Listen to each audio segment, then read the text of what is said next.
Just before we get into this video, guys, if you want to follow me on social media, on Twitter and Instagram, the links are here. And if you also want to support me on Patreon as well and help out my channel, that would be absolutely awesome as well. But let's get on with the video. Hey guys, it is Wingy here and welcome back to a brand new video. Now this is another Patreon suggestion video. So this video was suggested via Patreon by Peter Lomas. I hope I've pronounced your last name right there. And I know with some of these Patreon suggestion videos, I am sort of being a bit slow with them, but don't worry, they are actually coming out. It's just finding the time to do them basically. But anyway, the suggestion for today's video was actually slightly something different, so I do apologise, Peter, for changing it somewhat, but I do have my reasons. So the original idea was the top 10 best scenes in Doctor Who. However, that is just going to be impossible, so I've changed it up just a tad, and what I'm going to do instead is the best scene from each of the Doctor's eras. I know it's not exactly right, but I mean, how do you pick just 10 best Doctor Who moments? I mean, I could easily just pick 10 from like 2 stories. And as always, guys, if you want to suggest a video idea to me, then support me on Patreon and I'll do it eventually.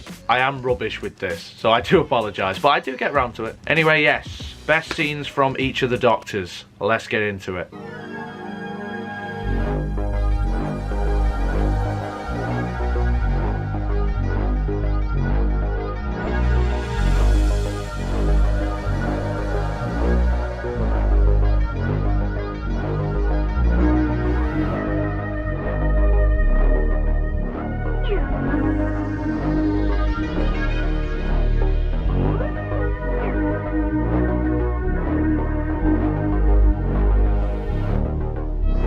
So first off, the first Doctor, William Hartnell. Now for me this was a really easy one. It's got to be that scene in the Dalek invasion of Earth where he says goodbye to Susan. I've spoken about this moment in another video before, but I just have to kind of repeat myself here, so apologies if you've already seen that video. What I love about this scene is we are so used to seeing the first Doctor, stereotypically I guess, as this old, grouchy, grumpy figure. He does some questionable things, like try and brain someone fairly early on, but we always knew that he cared about Susan. And I think it really comes across in this scene. You can tell he's still trying to keep a stiff upper lip, but you can really see the emotion in William Hartnell's eyes during this scene. Not only is it a really emotional scene where we are saying goodbye to the first companion, but it's also arguably one of the greatest and most quotable speeches that Doctor Who has ever produced. And not only that, William Hartnell absolutely nails it. It's probably worth sitting through Dalek Invasion of Earth just to get to that scene. Not that I think Dalek Invasion of Earth is bad, because I actually really like it. Moving on then to the second Doctor, Patrick Troughton. This one was a tough one because I like so many different little moments with the second Doctor, but I think for me I've got to pick out a scene from Tomb of the Cybermen, which is where he's talking to Victoria about family. This scene will obviously speak to quite a few people because it's essentially talking about losing your loved ones, but just making sure that you keep them in your heart and you will never forget them. They'll always be with you, but at the same time you also have to get on with your life and not really worry about it too much. I mean, that's basically the gist of it, but Patrick Troughton delivers it in such a sweet way and such a soft way as well that it really just adds to it. I think for a lot of younger audiences in particular who may have lost grandparents or parents or pets or brothers or sisters or why did I put pets before brothers and sisters? But you know what I mean, particularly younger children who have experienced that sort of thing. I think hearing the Doctor say those kinds of words, it'll really stick with them. And to be fair, it did with me. So I've got to say that this is one of the standout scenes for the second Doctor, if not the most. Well, it is the most because I've put it in the video. Okay, so for Pertwee, I'm probably gonna have to go with that scene from Doctor Who and the Silurians. The one at the very end where you see that the Silurians have been blown up and the Doctor just slowly reacts to it. I don't know why I've picked this one because I know that there are so many other different Pertwee scenes that are just standout moments. But then again, you can say that for any of the Doctors. I think the reason why I like this one so much is just because of how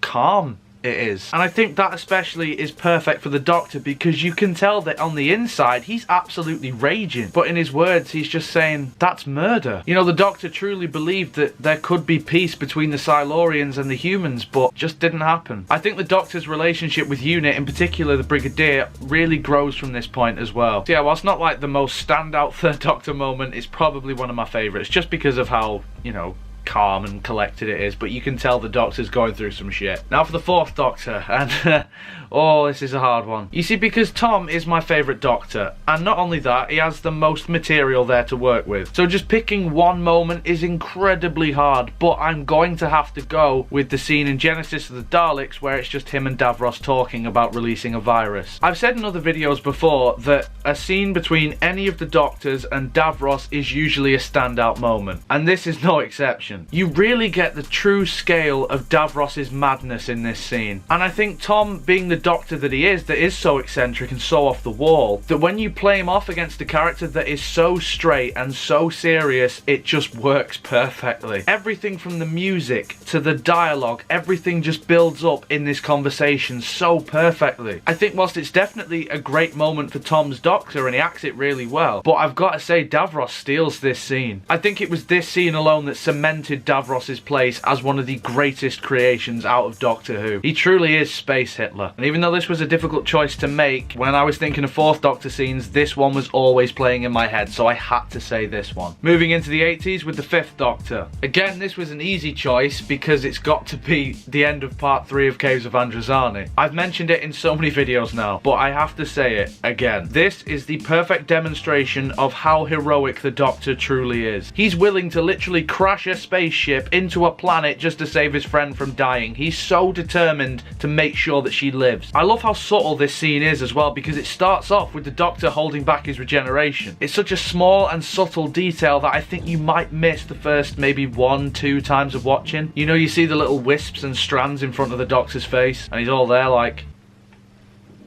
that probably looks ridiculous. But again, it's the way that the stakes and the tension and the drama in this scene just ramp up. There's a massive sense of urgency in this scene, and I think Davison absolutely nails it. Usually the Fifth Doctor is quite calm and collected, and sometimes in a way, not necessarily in a bad way, he doesn't really stand out. I think he's probably the quietest of the Doctors. But in this one, that just goes out the window. The inner Doctor just comes out. You know, the Doctor that we're kind of used to, that'll just be like, ah, hello, I'm here. It's just like, no, I'm not gonna let you stop me now. I have to do this. And I love, as you see Davison just sort of grit his teeth and close his eyes, that's when the episode ends. It's the perfect cliffhanger in Doctor Who. It's easily top 3 for me. So, Colin's era, and this is again, I like the softer moments, I've just realised. Minus Caves of Androzani, all these scenes have been very sort of subtle and calm and really sort of sweet moments. Minus Space Hitler wanting to release a deadly virus, or murder of an alien race. I have more issues than I probably imagined I did. But anyway, this scene is where Perry dies. This is kind of the opposite of what I was just saying about the Peter Davison scene. Davison's Doctor is quite quiet, he's not really over the top, whereas in that scene he really ramps up his performance. This was the exact opposite. Colin is arguably the most bombastic of all of the Doctors. He's definitely the most theatrical. So to see him so toned down and so quiet, and he just softly says the words, "You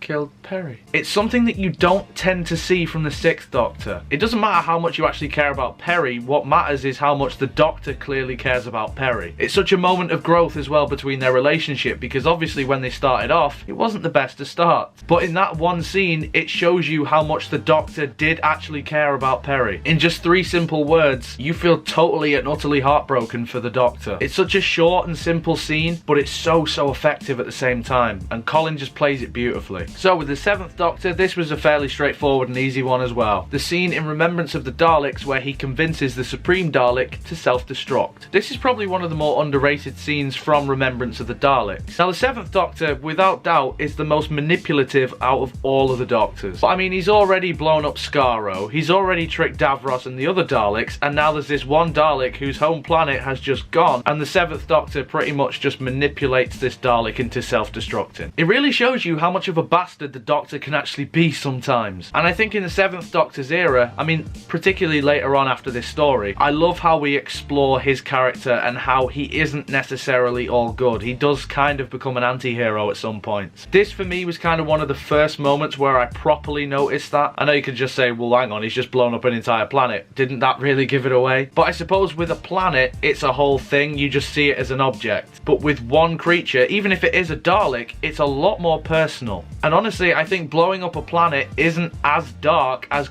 manipulating one person into suicide. Again, even if it is a Dalek that would happily kill you anyway. I'm actually starting to feel pity for the Daleks. But I think what also gets me about this one is the fact that after it happens, the Doctor just has dust on his umbrella, blows it off and just walks away like it was nothing. I think that's what truly makes that scene dark. So for the Eighth Doctor, this wasn't the most difficult. I mean, he's only been in 2 stories really, and I know people could say, well, what about from this big finish or from that big finish? There's so much of it to get through. Like, I really just haven't had the time to listen to it all. But I've got to say, for me, the Night of the Doctor in its entirety is pretty much my favourite 8th Doctor scene. I love the TV movie, I think it's great and very underrated, but nothing will fill me with as much joy as when I saw Night of the Doctor. Paul McGann hadn't been on screen for like how long? The series came back in 2005 and we had a different Doctor, and it was almost like Paul McGann's Doctor didn't exist. Then all of a sudden he's back. The thing is, it's ruined for you now if you haven't seen it because the thumbnail is Paul McGann, but back when they first dropped it, they didn't have that in the thumbnail. It was literally just Night of the Doctor, the mini-sode. I don't think anybody really thought they would get a classic Doctor to come back, and I think if you were going to get any to come back, it was going to be Paul McGann because we hadn't seen him regenerate. I think it would have been weird if instead of having the War Doctor there, they had used the 8th Doctor. So I know some people took issue with that we didn't have Paul McGann in Day of the Doctor. But when you think about it, I think it is for the best that we had a Doctor that was separate, that was part of the Time War, because all the other Doctors that we've seen on screen, I can't really imagine any of them being in a war. I mean, maybe Eccleston, but he's already lived through it. So yeah, I like getting closure for the 8th Doctor. It's really cool. So, 9th Doctor, and well, again, this is an easy one. The scene in the prison cell with the Dalek. This scene does something so right that I really can't understand why the new series has just sort of abandoned it. And that's genuinely making the Daleks terrifying. Now, obviously, this Dalek is chained up, it doesn't have a weapon, and it's essentially powerless. The reason why it's terrifying is because the Doctor is absolutely shit scared. That's something that you don't tend to see. I don't know why that concept of the Daleks not being scary to the Doctor anymore just vanished. I mean, at the end of the day, they still, at the time at least, they are still such a massive part of his history. They pretty much are responsible for the greatest war in history. The Doctor should be scared of them. But Eccleston plays this so well. You know, he goes through fear, he goes through anger, he goes through depression, all in the space of a couple of minutes. And I think you really sort of doubt the Doctor as the viewer in this. You know, he almost seems proud that he was responsible for destroying so many Daleks. And yes, we know that the Daleks are bad. I really do sound like a Dalek sympathizer. But because the Doctor is so morally right, you wouldn't expect him to have such,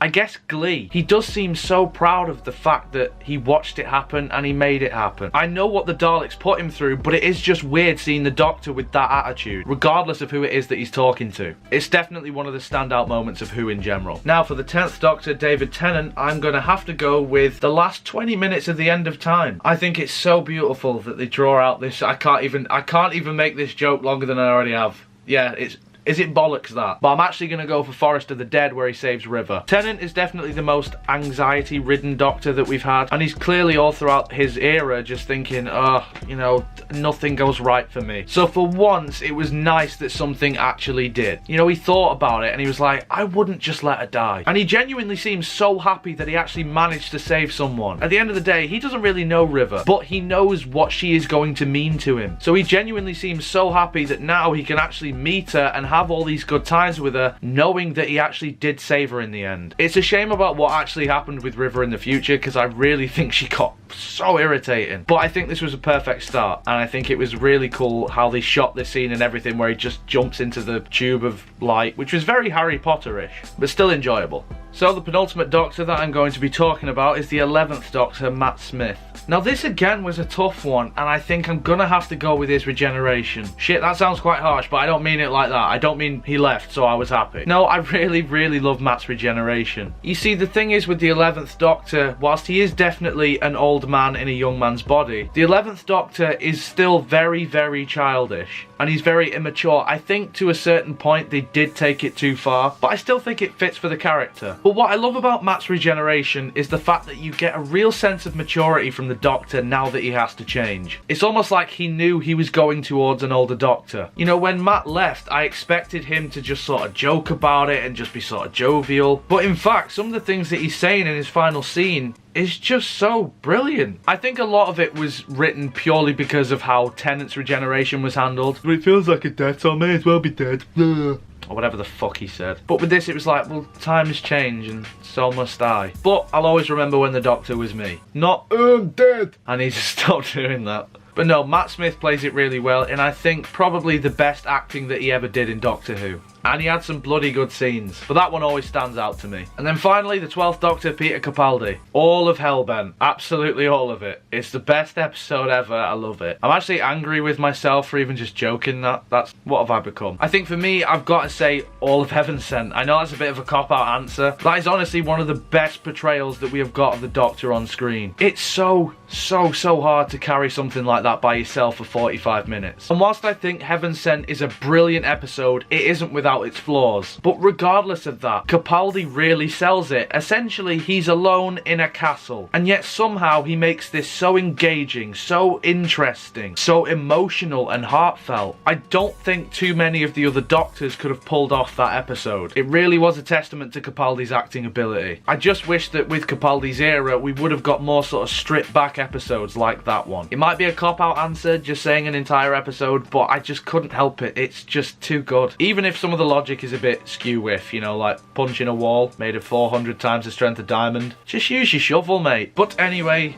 those are some of my choices. Obviously, I know people will have different opinions on this, and if you have a different opinion, I don't care. You shouldn't care what mine is if you happen to disagree. We can all love different scenes and get on in harmony, because that's the world that we live in for now, until we get really Orwellian in the near future, which I can see coming. I'm so pessimistic today. Anyway, in the comments below, let me know what you think. What are your favourite scenes for each of the Doctors? Thank you again to Peter Lomas for your video suggestion and for supporting me on Patreon. If you want to suggest a video to me, like I said before, make sure that you follow me on Patreon. Follow me on social media as well, Twitter, Instagram. I don't think I have anything else. Oh yeah, YouTube, so subscribe on here. I forgot about that. Make sure you like the video as well if you enjoyed it. And if you did any of those things, I would love you forever. But until next time, guys, you take care of yourselves. Goodbye.